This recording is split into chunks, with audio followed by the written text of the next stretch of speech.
الحمد لله نحمده ونستعينه ونستغفره ونؤمن به ونتوكل عليه ونعوذ بالله من شرور أنفسنا ومن سيئات أعمالنا من يهده الله فلا مضل له ومن يضلل فلا هادي له ونشهد أن لا إله إلا الله وحده لا شريك له ونشهد أن سيدنا وسندنا وحبيبنا وشفيعنا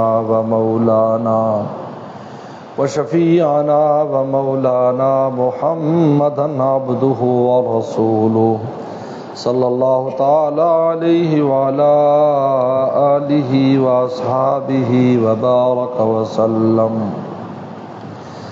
أما بعد فأعوذ بالله من الشيطان الرجيم بسم الله الرحمن الرحيم قد أفلح من تزكى وذكر اسم ربه فصلى بل تؤثرون الحياة الدنيا والآخرة خير وأبقى إن هذا لفي الصحف الأولى صحف إبراهيم وموسى قال النبي صلى الله عليه وسلم الكيس من دان نفسه وعمل لما بعد الموت والعاجز من أتبع نفسه هواها وتمنى على الله قال النبي صلى الله عليه وسلم إن في الجسد مضغة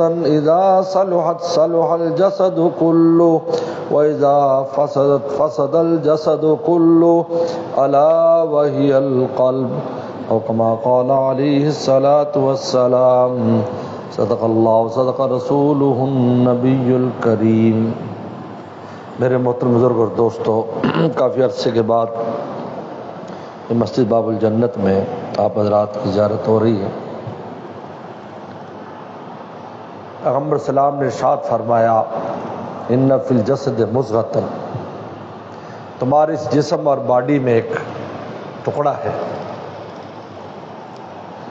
اذا صلحت صلح الجسد کلہ، اگر وہ ٹھیک ہو جائے تو تمہارا پورا جسم ٹھیک ہو جائے، اذا فسدت، اگر وہ خراب ہو جائے، فسد الجسد کلہ، پورا جسم خراب ہو جائے گا، الا وہی القلب، وہ تمہارا دل ہے۔ پیغمبر اسلام نے کیسی حقیقت کو بیان کیا ہے کہ قلب انسانی یہ کوئی معمولی قلب نہیں ہے، ورنہ اگر اس دل کے ٹکڑے کا نام ہی دل ہو، گائے بھینس اور ہاتھی کا دل ہم سے بڑا ہے۔ کافر کے سینے میں بھی ایسا دل موجود ہے، لیکن ان کو اہل دل نہیں کہتے۔ اہل دل اس کو کہا جاتا ہے دل والا جو دل خالق دل پر فدا کرتا ہے، ورنہ دل تو سب کے پاس ہے۔ گائے بھی دعویٰ کرے گی میں بھی اہل دل ہوں، میرا دل دیکھ لو، تول لو تکڑی میں۔ رسول اللہ صلی اللہ علیہ وسلم نے کیسی حقیقت کے متوجہ ہمیں کیا ہے کہ دیکھو تمہاری ساری خرابی، تمہارے اعمال کی خرابی، تمہاری زبان کی خرابی، تمہاری آنکھ کی خرابی، تمہارے کان کی خرابی، ہاتھ پاؤں کی خرابی، تمہارے جسم سے صادر ہونے والے افعال کی خرابی کی وجہ یہ ہے کہ تمہارا دل خراب ہے۔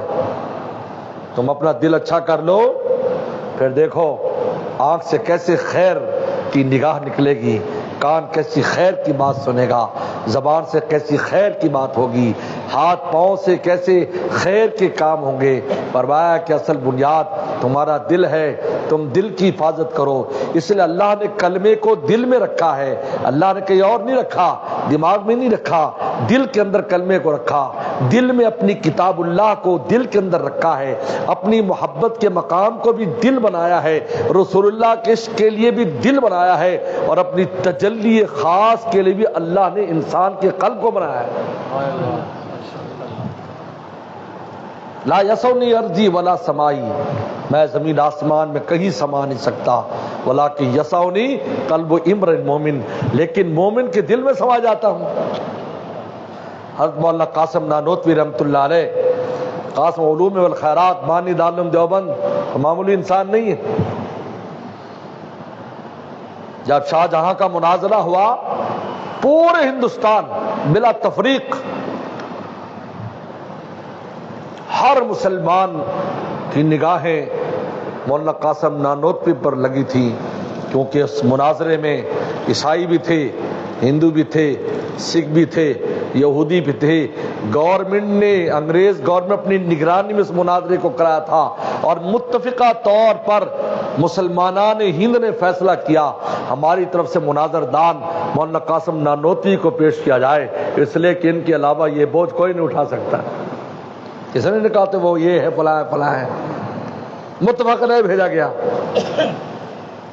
وہاں رات کو حضرت نے کہا کہ بھائی خیمے لگائے گئے تھے، میدان تک خیمے لگائے گئے، یہ مسلمانوں کا خیمہ، عیسائی وغیرہ۔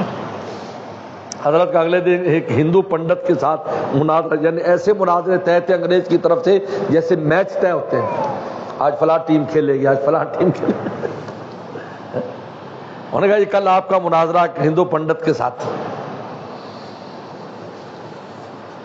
بڑی دلچسپ بات ہوئی۔ حضرت نے کہا کہ بھائی جاؤ ذرا، شاگرد سے کہا ذرا دیکھ کے تو آؤ ہمارا مقابلہ، اس بندے کو دیکھ کے آؤ۔ ہو گیا تو وہ اس کے سامنے حلوے کی پرات رکھی تھی، وہ پنڈت کے سامنے ایک کھا گیا، دوسری 3 پراتیں کھا گیا۔ تو اسے آیا، انہوں نے کہا کہ حضرت اگر کھانے میں مناظرہ ہوا نا آپ ہار جائیں گے، کھانے میں مناظرہ آپ نہیں مقابلہ کر سکتے اس کا۔ تو حضرت نے فرمایا بھائی مناظرہ تو فضائل میں ہوا کرتا ہے، یہ طبی چیزوں میں تھوڑی مناظرہ ہوتا ہے۔ اگر وہ کہے گا کھانے میں مناظرہ کرو تو کوئی بیل لے آئیں گے اس کے مقابلے پر، مجھے آنے کی کیا ضرورت ہے عالم دین کو، کوئی بیل کو پیش کر دیں گے، ہاتھی کو پیش کر دیں گے۔ اور پھر اس مناظرے کے آپ رویدات پڑھیں کہ جب عیسائی پادری جو انگلینڈ سے آئے تھے، مشنری بڑے بڑے، جب حضرت نے ان کو شکست دی، بانگ توڑ شکست دی، اس مجلس میں کتنے انگریزوں نے خودکشی کی، اور پورے ہندوستان میں حکومت برطانیہ باوجود کہ اس کی اتنی بڑی حکومت تھی کہ سورج نکلتا اور غروب ہوتا تھا، کہتے اتنی ذلت کا ان کو سامنا ہوا، اور انہوں نے ان کو جن لوگوں نے کہا تھا کہ یہ کام کرو تاکہ عیسائیت سب سے اونچی ہو جائے، ان کو سزائیں دیں کہ تم نے ہمیں ذلیل و خوار کر دیا۔ وہ معمولی آدمی نہیں تھے۔ تو ارشاد فرماتے ہیں، ایک مثال سے ہم ایک بات کو سمجھاتے ہیں کہ دیکھو ایک آئینے کو لے لو آپ اور سورج کے سامنے لے آؤ۔ آپ کو پتا ہے جو سائنس پڑھی ہے، ورنہ اسکولوں میں تو سبھی پڑھے، کہ جو سورج کا گولا ہے زمین سے کئی کروڑ گنا بڑا ہے، کئی کروڑ گنا بڑا ہے۔ زمین بالکل چھوٹی سی اس کے مقابلے پر، اللہ کا عجیب معاملہ ہے، ایک ایک ستارہ ہے زمین سے لاکھوں گنا بڑے، ایک ایک ستارہ، لیکن اللہ نے جس چھوٹے سے ٹکڑے کو نواز دیا تو اتنے بڑے بڑے ستارے، اتنا بڑا سورج، اتنا بڑا چاند اس چھوٹے سے ٹکڑے کی خدمت میں لگا ہوا ہے۔ کیوں؟ لیکن حضرت انسان اس پر رہتا ہے، حضرت انسان رہتا ہے۔ یہاں خدا کے پیاروں نے آنا تھا، یہاں نیکوں نے آنا تھا، آپ جیسے مسجدوں کو آباد کرنے والوں نے آنا تھا۔ میں حیران ہوتا ہوں کہ آپ کائنات کے نظام کو پڑھیں۔ ابھی میں لندن گیا، کہا کہ حضرت کیا تمہیں دکھائیں؟ میں کہ یار سنا ہے یہاں پر ایک ایسی جگہ ہے جہاں ستاروں کا نظام دکھایا جاتا ہے، آپ وہاں ہمیں لے چلیں، ہم خدا کی قدرت کے بارے میں سائنس نے کیا تحقیق کی ہے۔ تو اس پہ حیران ہو گئے کہ اربوں ستارے، اور ایک ایک ستارہ زمین سے لاکھوں گنا بڑا، لیکن ان ستاروں کی روشنی بھی زمین پر ہماری خدمت کے لیے آتی ہے، ہمارے پھلوں میں مٹھاس پیدا کرتی ہے، ہمارے جسموں میں مٹھاس پیدا کرتی ہے۔ حضرت سورج صبح کو ہمارے لیے نکلتا ہے، اس لیے پیغمبر صاحب فرمایا کہ اسلام مشرق میں ہوگا۔ امام بخاری نے اس پر باب باندھا ہے، کیونکہ مشرق، ہم مشرق میں ہیں، اور پھر مغرب ہے۔ جب مشرق میں سورج 24 گھنٹے کے بعد نکلتا ہے، نئی توانائی لے کر نکلتا ہے، نیا جذبہ نکلتا ہے، نیا جوش لے کر نکلتا ہے۔ اے سورج، سب سے پہلے وہاں پر اپنی توانائی خرچ کرنا جہاں میرے نام لینے والے ہیں، بعد میں مغرب میں جانا۔ مغرب میں ہمارے دوست تھے، میں جب نیا انگلینڈ ایک دفعہ گیا 1996 میں، سورج آب و تاب سے نکلا تھا، لیکن سردی لگ رہی تھی اور کوئی زمانہ بھی سردی کا نہیں تھا۔ میں کہ یہ کیسا سورج ہے کہ تپش نہیں دے رہا ہے؟ انہوں نے کہا حضرت یہ بوڑھا جوان ہے۔ یہ کیا ہے؟ بوڑھا جوان، ایک بڈھا ہو اور داڑھی اور کالی والی کر لے اور ایسے کر کے کھڑا ہو، لیکن کہا یار سامان اٹھا لو، تو بابا جی کا ایسے ہاتھ کانپ رہا ہوگا۔ انہوں نے کہا ہے تو بھائی جوان نظر آ لیکن ہے بوڑھا۔ کہا کہ وہ سارا مال پانی تو ختم کر رہا ہے، اب یہاں مغرب میں پہنچا ہے غروب ہونے کے لیے، اس کے پاس کوئی مال پانی نہیں رہا، مال پانی تو مشرق والوں کو دیا ہے۔ یہی وجہ ہے کہ دنیا کی جتنے بھی اعلیٰ سے اعلیٰ ترین فصلیں ہوتی ہیں وہ مشرق میں ہوتی ہیں اور مشرق سے مغرب میں جاتی ہیں۔ انہوں نے فرمایا کہ مشرق میں اسلام زیادہ ہوگا، سارے انبیاء اسلام کو مشرق میں بھیجا ہے۔ تو خیر میں عرض کر رہا تھا، حضرت نانوتوی رحمہ اللہ فرماتے ہیں کہ دیکھو آئینے کو لیا سورج کے سامنے کریں، پورے سورج کا فوٹو اس میں آتا ہے یا نہیں؟ جلدی بولو۔ آتا ہے، اور خالی تصویر نہیں آتی، گرمی بھی آتی ہے۔ بچپن میں آپ نے بھی کھیل کھیلا ہوگا کہ کوئی دوست سائے میں بیٹھا ہے تو آپ ایسے کر کے سورج کی روشنی ریفلیکٹ کر کے اس کو مارتے ہیں چہرے پر، تو اس کو باقاعدہ گرمی محسوس ہوتی۔ کیا محسوس ہوتی؟ گرمی۔ حالانکہ بھائی یہ تصویر ہے، تصویر میں گرمی کیسی؟ بھائی خالی تصویر نہیں ہے، اس آئینے میں اللہ نے ایسی صلاحیت رکھی ہے کہ پوری تصویر لینے کے ساتھ گرمی کو بھی اندر جذب کر کے اس کو ریفلیکٹ کرتا ہے۔ حضرت نانوتوی فرماتے ہیں اللہ نے انسانی دل ایسا فرمایا ہے کہ اللہ کی وہ تجلی جو کائنات میں سما نہ سکے، وہ عکس اس کے اندر آتا اور خالی فوٹو نہیں آتا، بلکہ اس تجلی کی گرمی بھی اس کے ساتھ آتی ہے۔ وہ تجلی کا خالی عکس نہیں آتا۔ چنانچہ قرآن کی نص ہے، اللہ کی تجلی کوہ طور پر آئی تو کیا ہوا؟ ٹکڑے ٹکڑے ہو کے جل گیا۔ موسیٰ السلام جلے نہیں، آپ کی وفات بھی نہیں ہوئی، بے ہوش ہوئے تجلی کے زور سے، لیکن برداشت کر گئے۔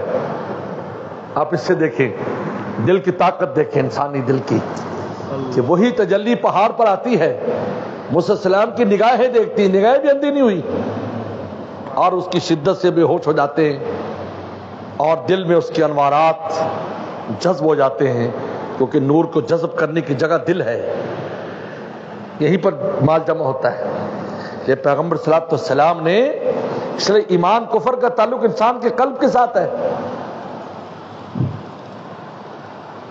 اس لیے کوئی انسان ایسا عمل کر لے، اللہ یہ کہ وہ اس کی قلب کی غمازی کرے کہ یہ کفر ہے، اس کے دل میں کفر ہے، وہ الگ بات ہے۔ ورنہ ایک انسان برائی کر لیتا ہے، بدکاری کر لیتا ہے، چوری کر لیتا ہے، ڈاکہ مار لیتا ہے، وہ دائرہ اسلام سے خارج نہیں ہوگا، کیونکہ اس کے دل کے اندر بھی ایمان موجود ہے، کیا کمزور ہے لیکن دل میں موجود ہے۔ تو پیغمبر صاحب فرمایا، ہمیں متوجہ کیا کہ دیکھو اپنے دل کو دیکھو، اس کی حفاظت کرو، اس دل کو غیر اللہ کی طرف نہ جانے دو۔ دل کا سب سے بڑا مرض یہ ہے کہ غیر اللہ کی فکر میں لگ جاتا ہے۔ مال کی فکر لگی ہوئی، یہ غیر اللہ ہے۔ مرتبہ فکر لگی، غیر اللہ ہے، ہر وقت لگا ہوا ہے۔ یعنی ایسی فکر جو انسان کا رابطہ خدا سے منقطع کر دے، یہ وہ غیر اللہ ہے جو خدا سے مجھے اور آپ کو دور کرنے والا ہے۔ ایک ہوتا ہے انسان پر مشکل آتی ہے، حضرت مفتی شفیع صاحب رحمۃ اللہ علیہ نے لکھا ہے معرف القرآن میں کہ وہ کون سی مصیبت ہے جو رحمت ہے اور کون سی مصیبت ہے جو نقمت اور عذاب ہے۔ فرمایا اگر مشکل آنے کے بعد اور مولا کا ہو جائے تو یہ رحمت ہے، رحمت ہے. اور اگر مصیبت آنے کے بعد خدا سے دور ہو جائے، چنانچہ لوگوں پر مشکل آتی ہے اللہ کو چھوڑ دیتے ہیں، نماز پر چھوڑ دی، یار نماز روزہ بھی کرتے ہیں، یار دیکھو اللہ نے مجھے نشانہ بنا لیا، توبہ توبہ توبہ، ایسے کفری الفاظ کہتے ہیں، حوصلہ پست ہو جاتا ہے. اس لیے مولانا رومی فرماتے ہیں یہ آزمائش بڑی سخت چیز ہے، پناہ مانگا کرو، معمولی نہ سمجھا کرو، بڑے بڑوں کے پاؤں ہل جاتے ہیں. فرمایا از ابتلا شو ذکور چو اناس، فرمایا کہ جب ابتلا آتا ہے نا اللہ کے امتحان، بڑے بڑے مذکر مؤنث بن جاتے ہیں. الغیاس الغیاس الغیاس، اللہ تیری پناہ، اللہ تیری پناہ، اللہ تیری پناہ. خوف کیوں ہو یا لالچ کیوں؟ لالچ میں کیوں وہ ہے. بلم بن باور کا قصہ قرآن مجید میں نہیں سنا؟ مولانا نے کتنی بار تفسیر میں سنایا ہوگا. معمولی آدمی نہیں تھا، علم و فضل کے اعتبار سے بہت اونچا آدمی تھا. 400 علماء اس کی درسگاہ میں ہوتے. تو علماء طالب علم نہیں، علماء کو پڑھانا اور ہے، طالب علموں کو پڑھانا اور ہے. جنہوں عالم بن کر آتے تو ان کے پاس تخصص کرتے تھے. 400 علماء کے لوگ. آزمائش آ گئی، مال پانی کی آزمائش آ گئی، وہ جو دعا کرتا قبول ہو جاتی. قوم عمالقہ کو پتہ چلا موسیٰ علیہ السلام ہم پر حملہ کرنے والے ہیں. جانتے تھے اللہ کا نبی ہے، اللہ کے نبی کے ساتھ خدا کی مدد ہوتی. وہ ہارے ہوئے نقشوں میں بھی جیتا ہوا ہوتا ہے، نقشوں میں بھی جیتا ہوا ہوتا ہے. تو ان کے پاس گئے کہ آپ، حالانکہ موسیٰ علیہ السلام کو امتی تھا، اب بددعا کر دے موسیٰ علیہ السلام کے خلاف. آزمائش آ گئی. میں اللہ کے نبی کے خلاف بددعا کروں؟ کہ کیا ہوتا ہے؟ اتنا مال دیں گے، اتنا مال دیں گے. مال کا ڈھیر لگا دیا. بیگم کو بھی پتا چلا. اس نے کہا کیا ہوتا ہے؟ بس کہہ دینا قبول ہونا، کوئی نبی ہے تو قبول تو نہیں ہوگی، لیکن پیسے ویسے تو اتنے میں آ جائیں گے نا.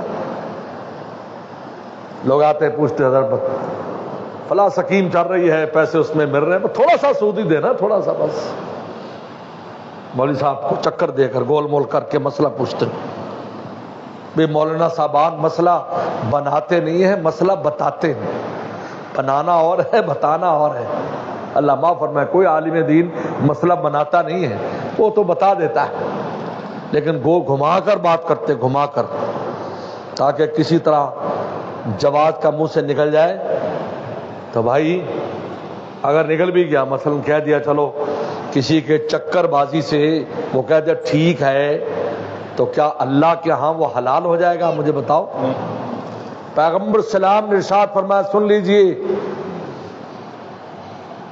فرمایا کہ بعض لوگ میرے دربار میں چرب اللسان ہوتے ہیں. چرب اللسان، اپنے مقدمے کو بڑی چرب لسانی سے پیش کرتے ہیں، جبکہ مد مقابل اس طرح بات کھل کر پیش نہیں کر پاتا، اور میں اس چرب اللسان کے حق میں فیصلہ کر دیتا ہوں. فرمایا میرے فیصلہ کرنے کے باوجود بھی اگر وہ چیز حقیقت میں اس کی نہیں ہے تو حلال نہیں ہے. حلال نہیں. ترمذی کی روایت ہے، بخاری کی حدیث ہے. میرے فیصلہ کرنے ویسے نہیں، بات چرب اللسان ہے، ایسے آ کر بات کر دیتے ہیں. تو بلم بن باور کو بھی بیوی شامل ہو گئی، وہ تیار ہو گیا. انہوں نے کہا چلو بددعائی کے الفاظ ہی کہنے ہیں، اتنا مال حلال ہو جائے گا، مال مجھے مل جائے گا. آپ بس بددعا شروع کر دی. جو لفظ منہ سے نکالتا اپنے لیے نکلتا، کیونکہ زبان تھوڑی میرے اور آپ کے اختیار میں ہے. کسی نے حاجی امداد اللہ مہاجر مکی رحمہ اللہ پوچھا تھا حضرت تھانوی رحمہ اللہ کے جو مرشد اور شیخ تھے، بلکہ سب اکابر کی شیخ تھے، نے پوچھا کہ ہم اللہ اللہ تو کرتا ہوں لیکن پتہ نہیں اللہ اللہ قبول ہے کہ نہیں، کیسے پتہ چلے گا؟ فرمایا تو اپنی مرضی سے اللہ کہتا ہے ایک اللہ کے بعد دوسرا اللہ جب تو کہتا ہے، ان کو تیرا پہلا اللہ اچھا لگا ہے تو دوبارہ کہنے کی توفیق دی ہے، ورنہ تیری زبان تھوڑی خدا کا نام لے سکے اگر وہ نہ چاہے۔ میں آپ سے کہتا ہوں آج کتنا بڑا عالم ہے، کتنے پڑھے لکھے لوگ، کتنے جینیس، حسن و جمال والے، مرتبے والے، مال والے، ایک چھوٹا سا کلمہ لا الہ الا اللہ محمد رسول اللہ اپنی زبان سے نہیں کہہ پاتے۔ چھوٹا سا کلمہ جو ہمارا بچہ بھی کہہ لیتا ہے، چھوٹا بچہ سفر میں چھوٹے چھوٹے بچے لاتے 2 سال 3 سال کا، چلو کلمہ سنا مولانا صاحب کو، وہ کلمہ سنا رہے ہیں بسم اللہ سب، چھوٹے چھوٹے بچے۔ آپ مجھے بتائیں ایک چھوٹا سا کلمہ پیغمبر صلی اللہ علیہ وسلم نے اپنے چچا ابو طالب سے، آپ چچا جان بس ایک دفعہ کہہ دیں، اگر میں پھر اللہ کے دربار میں خود ہی بات کر لوں گا، آپ ایک دفعہ کہہ دیں چھوٹا سا کلمہ، یہ اتنا آسان ہے اور آپ اتنا آسان سمجھتے ہیں، یہ اللہ کا فضل ہے، باقام بنتا ہے فضل سے اختر، فضل کا آسرا لگا ہے، اللہ کا فضل ہے، ہمارے بچے بھی کلمہ پڑھ رہے ہیں، ہم بھی کلمہ پڑھ رہے ہیں، اور ایسا طاقتور یہ چیز ہے جو آسانی سے ملی ہوئی۔ 90 سالہ کافر جو 90 سال کفر کی سیاہی لیے ہوئے ہے، ایک بار کلمہ پڑھتا ہے سیاہی صاف ہو جاتی ہے۔ نے فرمایا جددوا ایمانکم بلا الہ الا اللہ، اپنے ایمان کی تجدید کلمے سے کیا کرو، یعنی تمہارا ایمان کے اوپر جب گرد و غبار گر جاتا ہے تو کچھ کلمے کا ذکر کر لیا کرو، یہ کلمہ تو کفر کی جو چادروں کو کاٹ کے رکھ دیتا ہے، تو تمہارے دل کے اوپر جو گرد و غبار اس کو کیسے دور نہیں کرے گا؟ کیا بات ہو جاتی ہے؟ تو جو بد دعا کے الفاظ کرتا اپنے خلاف نکلتے، میں ایسے ہو جاؤں، میں ایسے ہو جاؤں، میں ایسے۔ جب دعا ختم کی اس کی زبان نکل کر ناف پر آ گئی، بچے کو کہیں بٹھا دو بھائی، ادھر دور بٹھا دو، ناف پر آ گئی۔ چنانچہ قرآن نے بیان کیا کتے کی طرح ہکلانے لگا، کتے کی طرح، کل قرآن نے مثال کتے سے دی اس کی۔ یہ آزمائش ہے، بڑے بڑے لالچ اور خوف کے سامنے ایمان کھو بیٹھتے ہیں، لالچ میں کھو بیٹھتے ہیں، ایسا ہوگا ایسا ہوگا، بس تھوڑا سا ایسے کر لو، ایک دفعہ تم ادھر ہو جاؤ، نہیں تم اپنی مرضی سے ایک دفعہ نکل گئے۔ کئی لوگوں نے ایسا کیا، لکھا ہے بیوی کو 3 طلاقیں دے دی، بیوی کو حلال کرنے کا پوچھا بھی یار کس طرح بغیر حلالے کے حلال ہوگی، انہوں نے کہا تم کلمہ کفر کر لو پھر ایمان میں داخل ہو جاؤ، اس وقت کلمہ کفر پھر ایمان میں داخل ہو جائے گا، مسلمان ہوگا، پچھلی ساری باتیں ختم، تو بعد دوبارہ نکاح کر لینا۔ کہتا کلمہ کفر پڑھا تو ایمان کی توفیق ہی نہیں ہوئی، کافر ہو گئے، دل سخت ہوتا چلا گیا اور ببانگے دوہل کفر کا اظہار کر دیا۔ جس مذہب کو اس نے اختیار کیا تھا اس چکر بازی کے لیے، اس لیے میری اور آپ کی مرضی نہیں چلتی، اگر اللہ نے نعمت دی ہے تو میرے اور آپ کا کام اس کی حفاظت کرنا ہے۔ اس لیے رسول اللہ نے دل کا فرمایا دیکھو یہ بہت بڑی نعمت تمہیں میں تمہارے دل میں دی ہے، اپنا نام اللہ نے اس دل میں رکھا ہے، اللہ رسول کی محبت دی ہے، اس کی حفاظت تمہارے ذمہ ہے، آپ کسی غیر کو نہ آنے دینا، اس کو غیر کے لیے استعمال نہ کرنا کہ میرے لیے استعمال کرنا۔ آج کل بہت چیزیں کہتے دل میں یار ہو ہاتھ میں کاروبار ہو، یہ کاروبار کو دل میں نہ گھسانا، آج کاروبار دل میں گھسا ہوا ہے، سوتے اس فکر پر ہے، اٹھتے اس فکر پر ہے، رات جب ہم سوتے تو پوری ترتیب بنا کر کل کیسے چھاپا مار کر مال کمانا ہے، اٹھتے ہیں تو اس فکر پر۔ پیغمبر سلام کی اس دعا کو دیکھیں جس کو امام بخاری نے نقل کیا ہے، سونے سے پہلے کیا پڑھتے تھے؟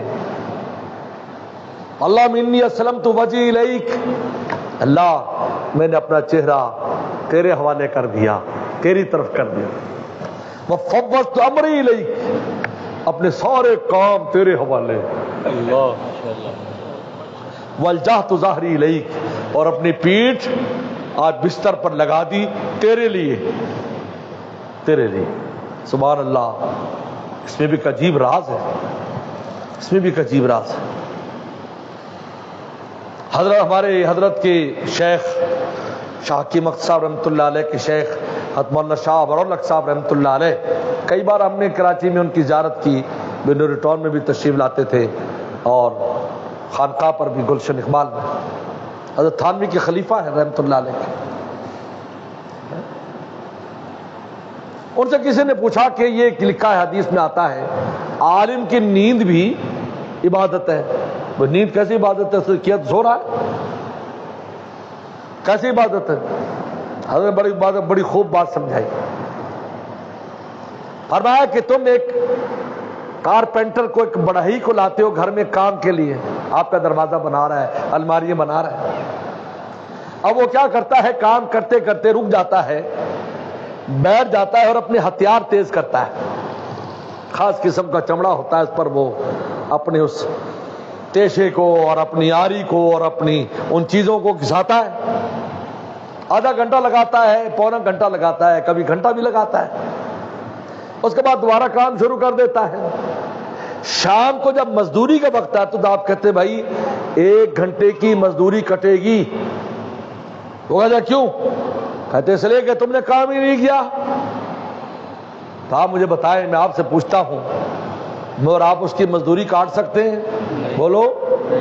وہ کہے گا جناب یہ ہتھیار آپ ہی کے کام کے لیے تیز کر رہا ہوں، اگر یہ تیز کر کے نہیں کروں گا تو فنیشنگ اور چمک اور خوبصورتی پیدا نہیں ہوگی. کیونکہ رندے کے اندر اگر تیشہ صحیح نہ ہو تو صحیح کیسے کاٹے گا؟ آری ہے اور دوسری چیزیں ہیں تو یہ کیسے خوبصورتی پیدا ہوگی؟ یہ میں نے جو وقفہ کیا ہے وہ آپ ہی کے لیے کیا ہے. تو حضرت فرماتے تھے عالم دین چونکہ دین کی خدمت میں لگا ہوتا ہے تو وہ سوتا ہے خدمت کر کر کے تھک کے، اپنے ہتھیاروں کو آرام دیتا اور تیز کرتا ہے تاکہ اٹھ کر دوبارہ پھر اللہ کے کام میں لگ جائے. تو فرمایا اللہ اس کو سونے کی بھی مزدوری عطا فرمائے. ماشاءاللہ ماشاءاللہ. پیغمبر ہم سب کے لیے کہا ہے الجات ظہری لئی، اللہ جو پیٹھ لگا رہا ہوں تیرے لیے تاکہ میں تازہ دم ہو جاؤں. صبح کے اٹھ کر فجر کی نماز پڑھوں، میں تہجد پڑھوں، ذکر اذکار کروں اور مال حلال کماؤں، سارا دن تیرے لیے مخلوق کے اندر رہوں تیرے لیے. دیکھو یہ دیکھو ہمیں متوجہ کیا. یہ نہیں کہا کاروبار نہ کرو، یہ نہیں کہا کہ دنیا نہ کماؤ، کہا کہ نہیں ہر کام میں توجہ تیری ذات کی، سب تیری ذات کے لیے. یہ غور کرنے کی بات ہے. الجات ظاہری لیک ورغبتاً ورہبتاً لیک، اللہ تجھ سے امیدیں بھی ہیں، ڈر بھی تیرا ہے. لا ملجا ولا منجا الا الیک، اللہ پناہ بھی تیری ذات سے ہے. آمنت بکتاب الذی انزلتا ونبی الذی ارسلتا، اللہ ایمان لاتا ہوں اس کتاب پر جو آپ نے نازل، اس نبی پر جس کو آپ نے بھیجا.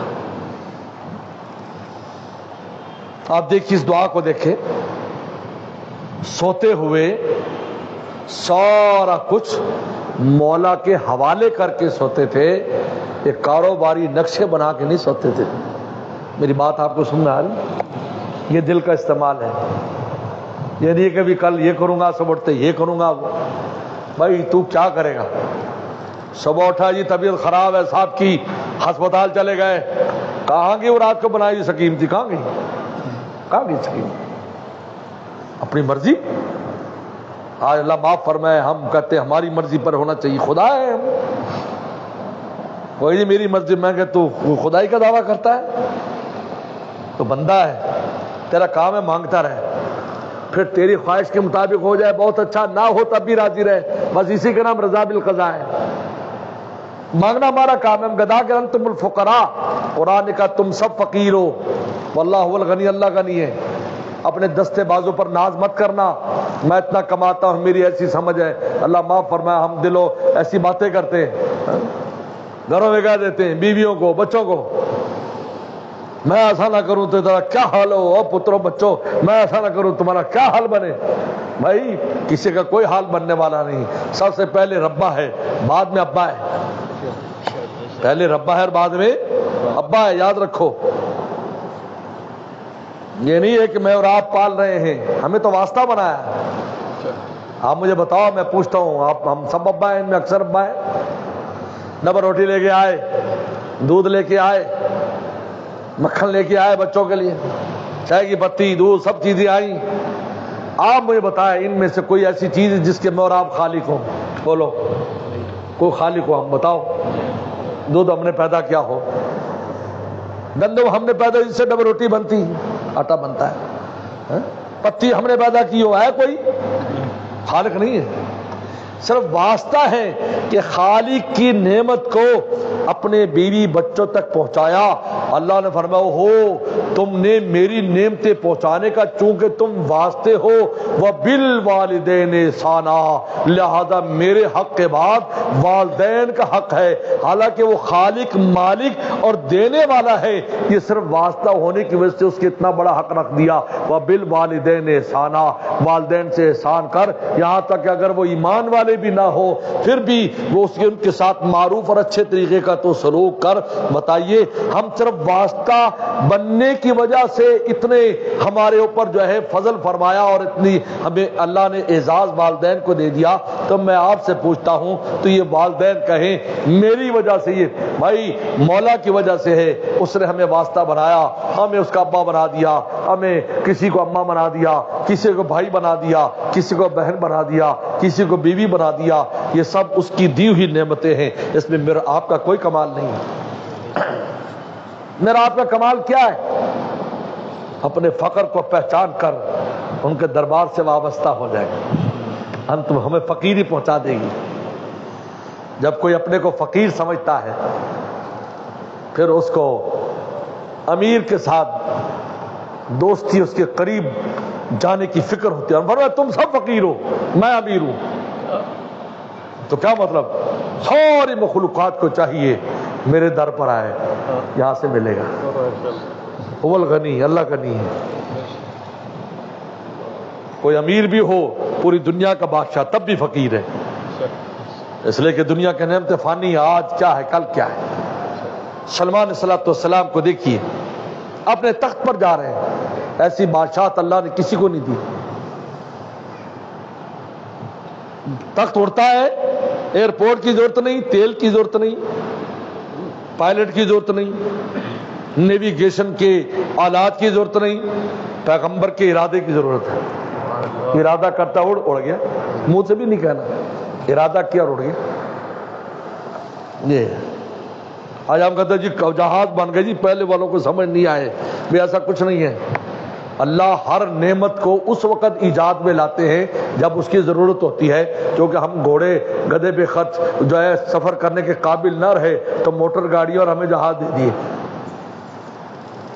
ورنہ ایسا نہیں ہے، یہ پہلے بھی پیدا کر سکتے تھے، لیکن ہر شے کی جب ضرورت ہوتی ہے کیونکہ ہم لوگ کمزور ہوتے جا رہے ہیں، ہم میں کمزوری ہے۔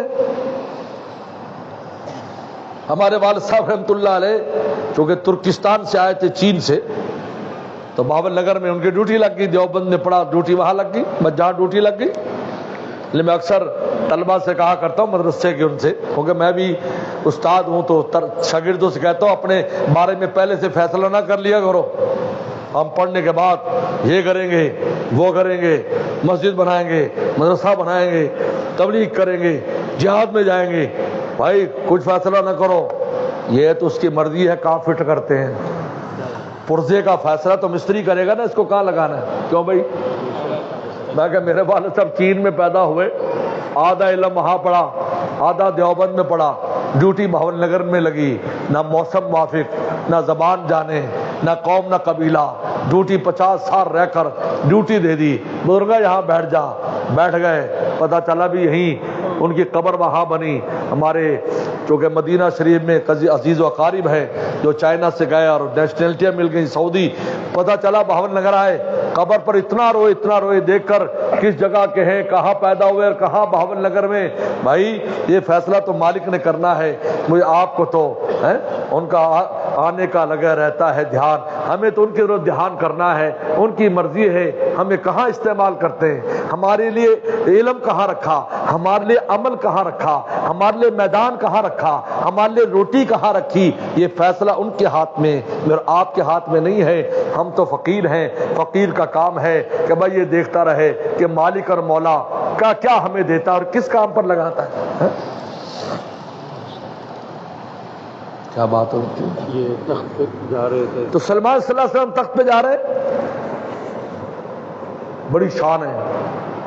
تو ایک کسان کھیتی کر رہا تھا، انہوں نے دیکھا تخت اڑ رہا ہے اور ایسی شان سے اڑتا تھا کہ پرندے چھاؤ کرتے تھے اور جنات ساتھ جنات نظر آتے تھے، جنات اڑ رہے ساتھ، بڑے بڑے دھو، کیونکہ پوری دنیا کے جنات آج تک ان کا نام استعمال ہوتا ہے جنات کے معاملے میں، آج تک ان کا ایسا روب داب، جنات ساتھ جاتے تھے۔ تو وہ کسان نے دیکھا مسکین آدمی فقیر، انہوں نے کہا کہ سبحان اللہ ما اوتی آل داؤد، اللہ تیری شان، داؤد السلام کے اولاد کو کیا تو نے شان دی، واہ واہ واہ۔ سلمان صلی اللہ علیہ وسلم کو ہوا نے بات پہنچا دی۔ موبائل فون دیکھیے استعمال ہو رہا ہے بغیر ٹاور کے، بغیر ریز کے۔ انہوں نے کہا یہ بھی،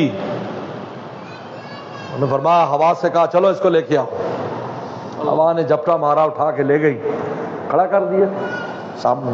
ہوا بھی تابع تھی ان کے، وہ تو گھبرا گیا، کب کبھی تاری ہو گئی۔ سلمان السلام انبیاء السلام میں پر ویسی روب ہوتا ہے، ویسی روب ہوتا ہے۔ ایک صحابیہ فرماتی ہیں پیغمبر السلام کھانا کھا رہے تھے اکڑوں بیٹھ کر ایسے، اور اس زمانے میں ایسے بیٹھ کر کھانا غلاموں کے لیے ہوتا تھا، غلام جب گھر میں کھاتے تھے تو اس طرح بیٹھ کے کھاتے، تو اس کو ایسے کر کھانے کی اجازت نہیں ہوتی تھی، ایسے کھاتا تھا، پتہ چلے یہ غلام ہے، ان کی چال ڈھال سے پتہ چلتا تھا غلام ہے۔ اگر تھوڑا اکڑ کر چلتا کہ تو آزاد ہے، نہیں غلام، صحیح کر چل، تو وہ ایسے چلتا تھا، پتہ چلتا تھا غلام ہے، یعنی نشانی ہوتی تھی۔ تو آپ اس طرح کھا رہے ہیں، تو صحابی آئی تو اس پر کپ کپی طاری ہوگی رسول اللہ کو دیکھ کر اس حالت میں۔ اور میں کیا ہوا؟ انہوں نے کہا آپ اس طرح کھانا کھا رہے ہیں جس طرح غلام آقا کے سامنے بیٹھ کے کھانا کھاتا ہے۔ اور میں ہاں میں اللہ کا غلام ہوں، میں ایسے ہی کھاؤں گا جس طرح غلام کھاتا ہے، کیونکہ مولا کا استعزار تھا نا۔ آج ہم جو فن خواہ بنتے اس لیے ہم یہ بھول جاتے ہیں کہ ہمارے اوپر مولا بھی ہے۔ میں کوئی میں کیا ہے، میں کچھ نہیں ہے، سب مولا ہے۔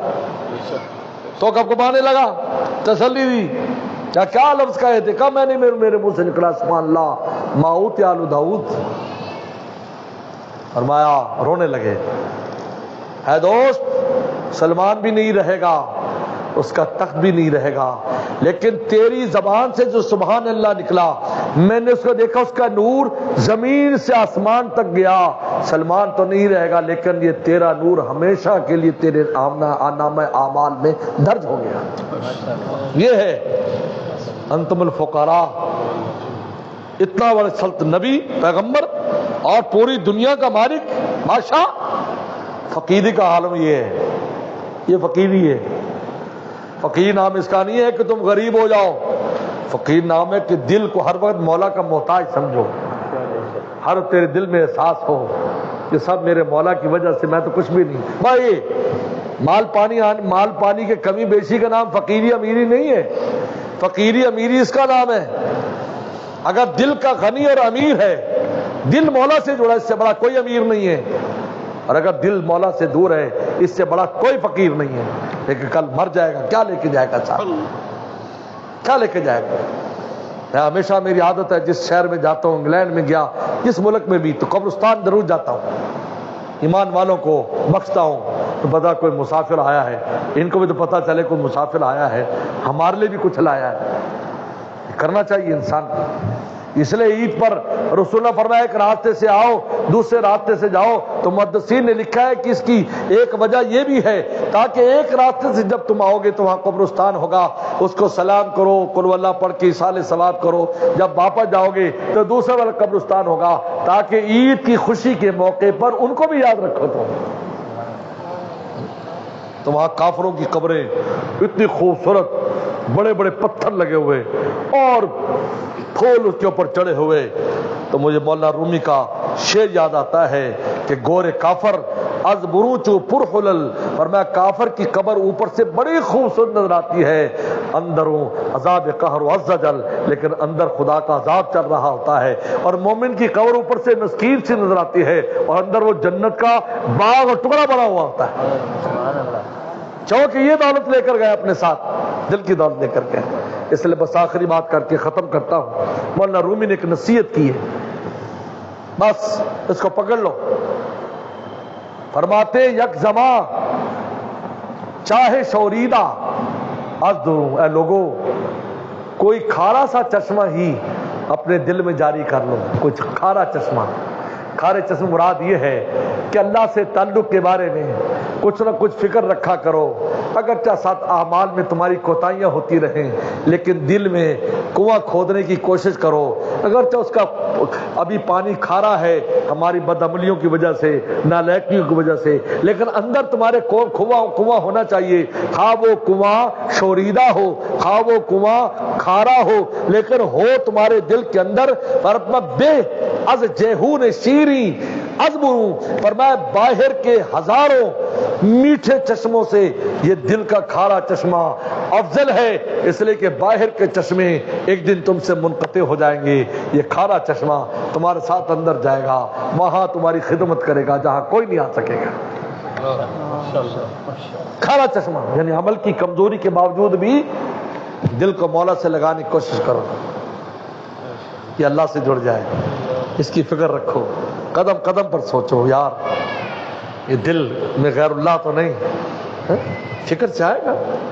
یتفکرون فی خلق السماوات والارض، ذکر بھی کرتے فکر بھی کرتے، سوچتے اللہ کیسے بنائی کائنات، ربنا ما خلقت ھذا باطلا، پھر جوش میں کہتے اللہ یہ باطل پیدا نہیں کیا، کیونکہ جب انسان دل کی کیفیت سے مجبور ہو کر زبان سے جب کوئی بات کہتا ہے اللہ کیا اس کی بڑی قیمت ہے، بڑی قیمت ہے۔ سو فرمایا حمید اللہ سمع اللہ لمن حمیدہ، اور سمع اللہ لمن حمیدہ، سن لی بات اللہ نے اس کی جس نے اللہ کی تعریف کی، صحابی کو جوش آ گیا، کہا کہ فرمایا ربنا لک الحمد حمدا کثیرا طیبا مبارکا فی، مبارکا علی کما یحب ربنا ویرضا، اپنی طرف سے لمبی تمہید بنا دی۔ رسول اللہ نے سلام پھیرا اور وہ کون ہے جو مولا سے بات کر رہا تھا، وہ کھڑے ہو گئے، کیا کہا مجھے جوش آ گیا جب آپ نے کہا اللہ سن رہا ہے تو میں تعریف نے اللہ تمہید لمبی کر دی، حالانکہ ربنا لک الحمد کہنے کا حکم ہے، لیکن ان کو جوش آیا، غلبہ جوش میں اتنی لمبی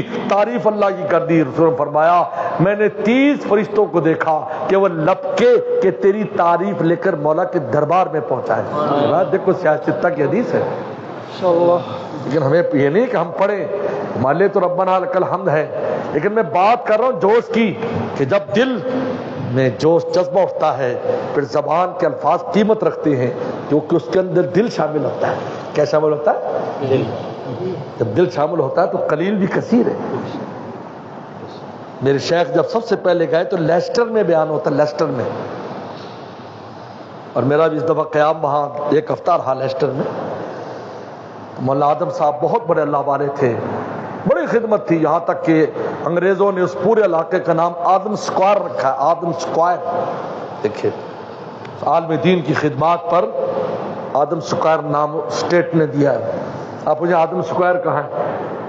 مولانا آدم صاحب کا مسجد بتا دیں گے، انگریزی میں بتا دے گا آدم سکوائر اس طرح۔ تو انہوں نے کہا حضرت آج آپ نے ایسا درد دل والا بیان میں نے زندگی میں پہلی دفعہ سنے، کوئی حضرت کا پہلا بیان تھا وہاں۔ میرے شیخ نے فوراً اپنی کیفیت کو شعر میں کہا، کس قدر درد دل تھا میرے بیان کے ساتھ۔ پہلے کراچی کو تو مزہ آتا ہے، وہاں ہمیں شعر سمجھانے بہت مشکل ہوتی ہے۔ ایک دوست ترجمہ کر رہے تھے، میں نے شعر پڑھا، کہتے جی پہلے مجھے وضاحت کر دی اس کا مطلب کیا تھا کہ میں انگریزی میں ٹرانسلیشن کر سکوں۔ آپ تو اہل زبان ہیں۔ کس قدر درد دل تھا میری زباں کے ساتھ، گویا کہ کس قدر دل تھا میرے بیاں کے ساتھ، گویا کہ میرا دل بھی تھا میری زبان کے ساتھ۔ یا ہماری زبان سے نکلے الفاظ میں اگر ہمارا دل شامل ہو جائے۔ صحابی رسول صحابی رسول رات کو لیٹے، یہ گرمیوں کا موسم ہے، چاند ستارے میں یا جو سوائے والنجوم، میں آسمان ہے ستاروں، ان لک ربن و خالقا، تمہارا بھی کوئی پیدا کرنے والا اور خالق ہے، خود نہیں بن گئے۔ پھر اللہ ربی اغفر لی، اللہ مجھے معاف کر دے، یعنی پہلے اللہ کی عظمت آئی دل میں ستارے دیکھ کر، اللہ مجھے معاف کر دے۔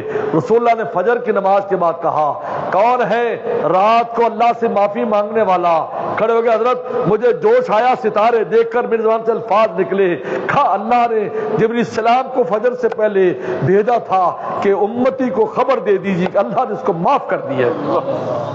یہ دل کی قیمت ہے، اس کو شامل کرو اپنے اعمال ظاہرہ کے ساتھ، پھر آپ دیکھیں ہمارے اعمال کی کیا قیمت، ایک ایک لفظ خدا تک پہنچا دے گا، ایک زبان سے نکل لفظ خدا تک پہنچا دے گا۔ اور اگر یہ نہیں ہے، یہ ویران ہے، یہ ظاہری اعمال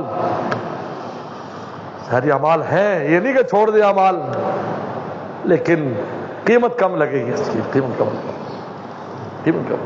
رنگ و روغن والی گاڑی ہوگی، مکینک دیکھ کے کہے گا بڑی پرانی گاڑی ہے، ہر چیز نہیں لگائی ہے تو قیمت تو پرانی لگائے گا۔ اگر دل شامل ہوگا، میں نے 2 مثالیں دی صحابہ کی، چھوٹے سے الفاظ پر اتنی بڑی سند زبان رسالت سے آ گئی، تو معمولی بات نہیں ہے۔ اللہ مجھے آپ کو عمل کی توفیق عطا فرمائے۔ وآخر دعوانا الحمدللہ رب العالمین۔ اللہم لک الحمد کما صلی علی محمد۔